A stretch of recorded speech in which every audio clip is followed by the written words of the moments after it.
So William and I were coming together to figure out what we should do videos on this week.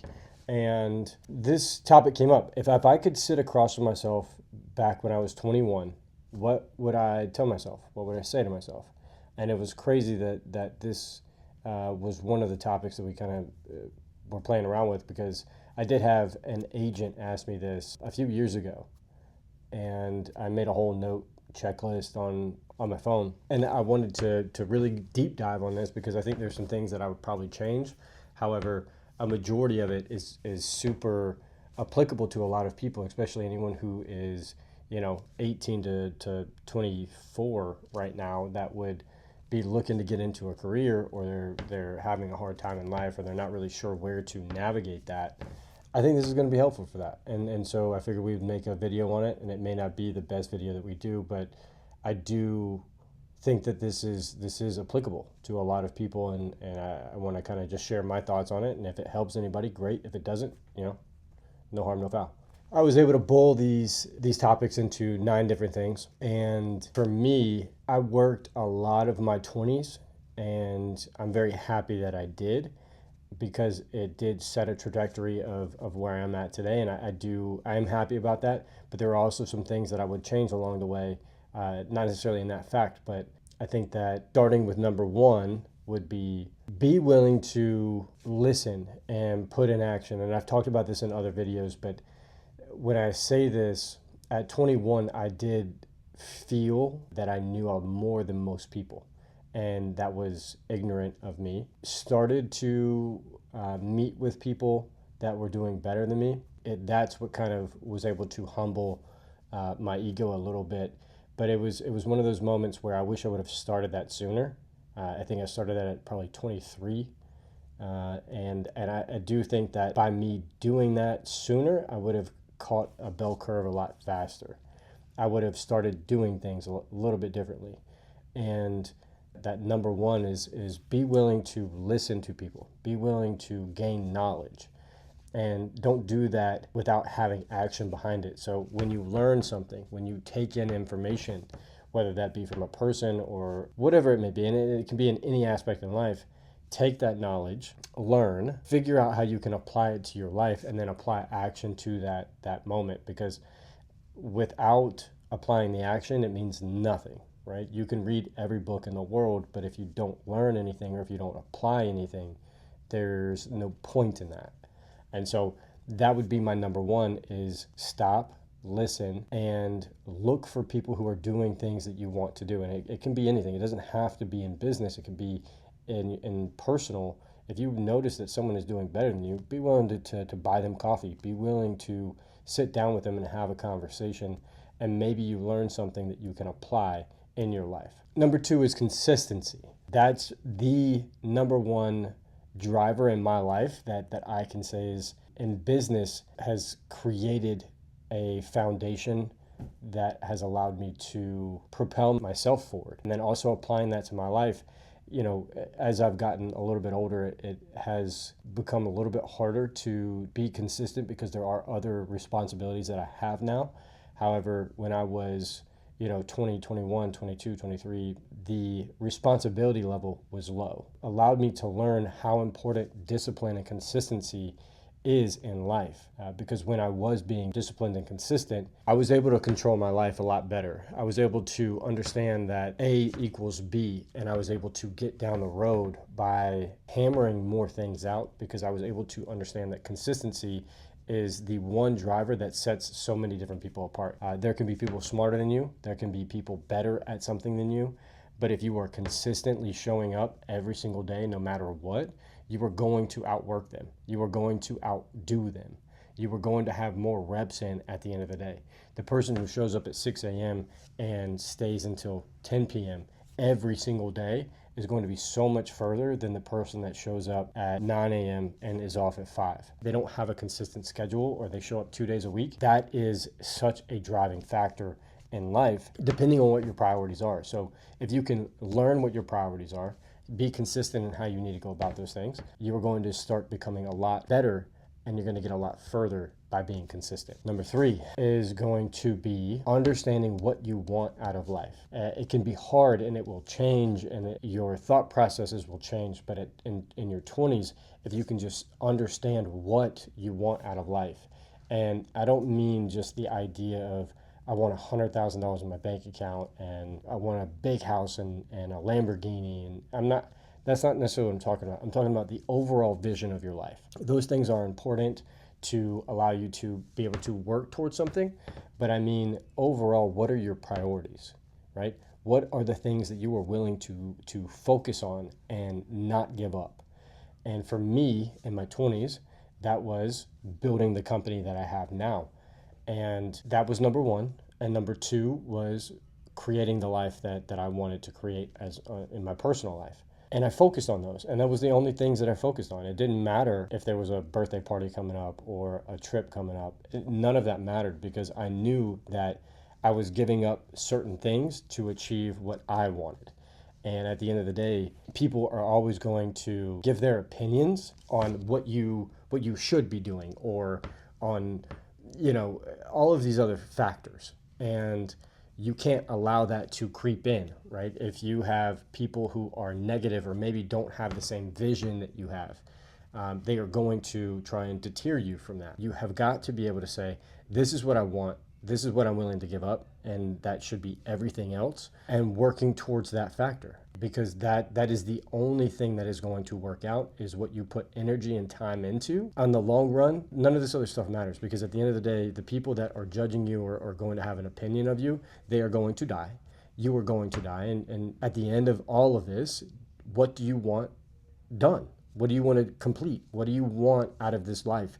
And that's what's important. And if you can focus on 2 priorities, you are going to get so much further, because nothing else matters, right? It doesn't matter what's happening this weekend. It doesn't matter if everybody's going out to the bar. It doesn't matter if this or that is happening, because you understand where your priorities stand, and you are going to work towards those. And that's such a relief, because the people who don't see things the way that you see them will fade away. I've lost a lot of friends the past 12 years, and there's a reason for that. But I've also gained a lot of deeper relationships with people that are on the same path as me, or are heading down the same path as me. And that to me means way more than having a bunch of friends. So understanding your priorities is going to alleviate a lot of pain and pressure in your life, because you know what to say no to and what to say yes to. Number 4, check in with yourself. This is something that I didn't do and still have a hard time doing, is understanding that you're feeling the feeling that you're feeling, the anxiety that you're feeling, the stress that you're feeling. There's a reason for it. If you can start to understand why you are going through the emotions that you're going through, you're going to start creating momentum and being able to head in the correct direction. You're not always going to be happy. You're not always going to be content with how things are going.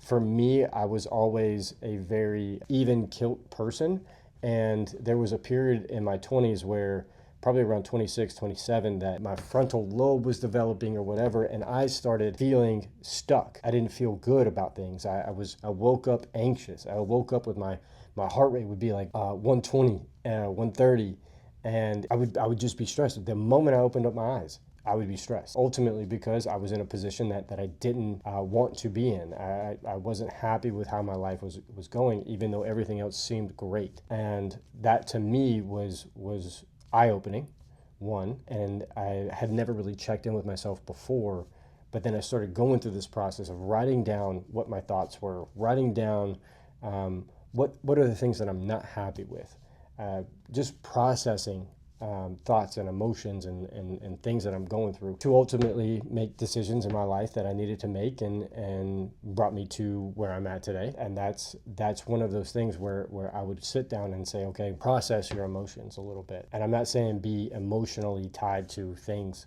or be hyper emotional, and that's not what I'm saying. I don't believe in that, but I do believe in the idea that it is okay and isn't important to check in with yourself. Right? You have to clean the slate every now and then to be able to make adjustments. And you can't make emotional adjustments without prioritizing or clearing up some of the bandwidth. If you want to do good in business, you have to be clear-minded. And if you can't be clear-minded, because you have all of these other things going on in your head, it's going to create chaos. And that's not a place that you want to be able to move from. You want to be able to move from a place of calmness and clarity. So that's what I would say. Check in with yourself. Take 5 minutes to kind of process what's going on in your life. The next one, 5, is going to be start jujitsu sooner.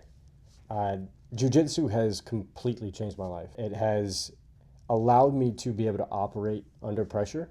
It has humbled me. It has cleaned up my ego a lot. When I was younger, the idea that I could go into any bar, I could go into any situation, and no one could mess with me. And they came from just high ego for no reason, because any situation I would have ever gotten in, I would have gotten my butt kicked. Me going to jiu-jitsu for the first time, I don't know if I ever mentioned this story here, but I get enough courage to step into a jiu-jitsu gym. And my very first day, they partnered me up with like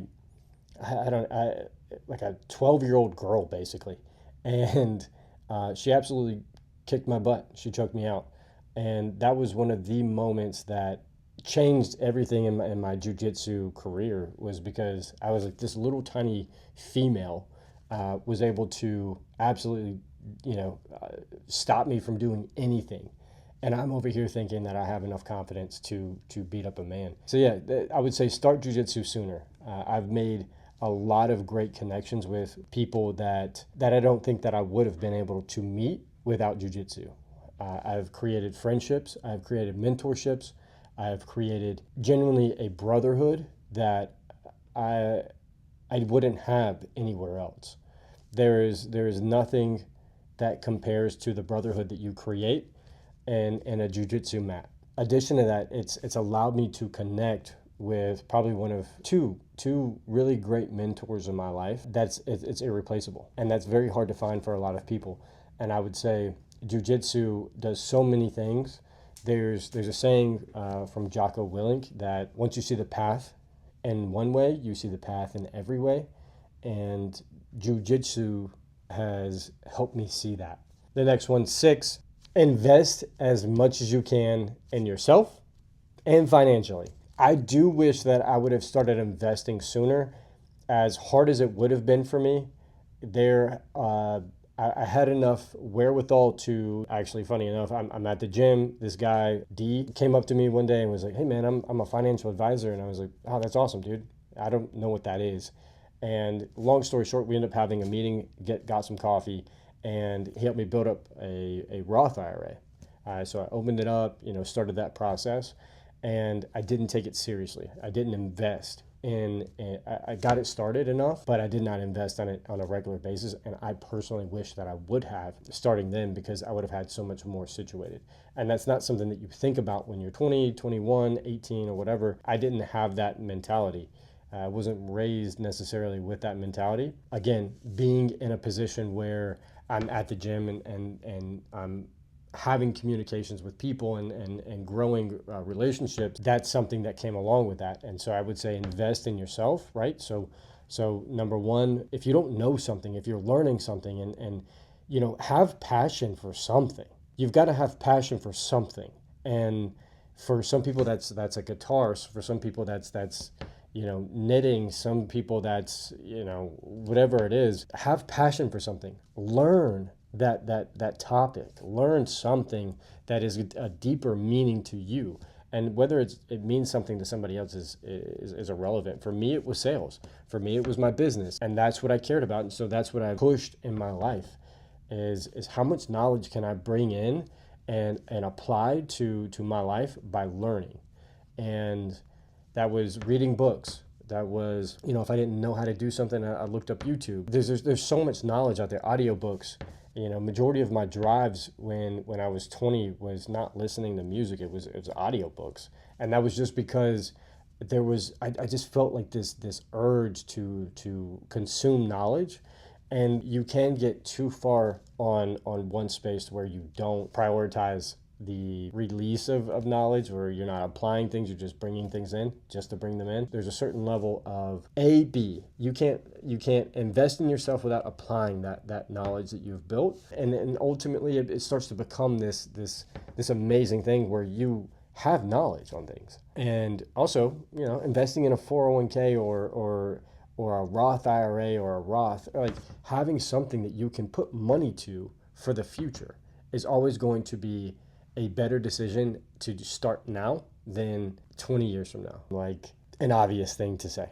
But investing in your first property, being able to get to a place where you can invest in your first property is always going to be on my list, because I do believe that wealth is built on property or real estate. The idea that you can get into your own home, and I personally see a home as a bank account, right? There's going to be good times to buy and bad times to buy, and there's always going to be something that goes along with the real estate market that tend to fade people. But I would say that first property, the sooner you can buy it, the better, because it's not that hard to get into a home, right? If you can have a decent credit, 580 or better, if you can have some sort of a down payment or no down payment at all, save up $5,000 and do 0% down. And then be working somewhere where you can be able to show income, right? It doesn't have to be the normal W-2 job all the time. As long as you can show income, that's what matters. And so I would say those three things are not unattainable, but they are, for some people, they are difficult to acquire. But I would say focusing on buying that first property, get with somebody who can coach you through that process so that you can plan for being able to make that next move. Because the faster you can get into that property, the faster you can build up equity, and the faster you can be able to take that home and either use it as a rental property or use that equity in that home to be able to get you into that next home. And that is always going to be on my list, because that's how you start to create this process of gaining wealth or gaining the ability to make movement. So I would say be able to get into that property as soon as you possibly can. Look at your home as a savings account. You are going to be adding money. Every single payment that you make on that home is going to reduce what you owe on it. And then as that property increases in value, you are always going to be ahead of the game. And so that is going to allow you to be able to use that home to go into your next home and overall be able to build up your financial wealth. So if you guys like this video, if everything's great, I'm not going to go too much more into everything because I know this is going to be a longer video, but if you guys enjoyed it, let us know. That's what we're here for. Subscribe, like, share, comment. That's what we want. We want to know that the content that we're putting out is actually beneficial to the people that are watching it. And right now we're at like 4,500 subscribers, and that just means that we're doing what we're supposed to be doing, and we appreciate it.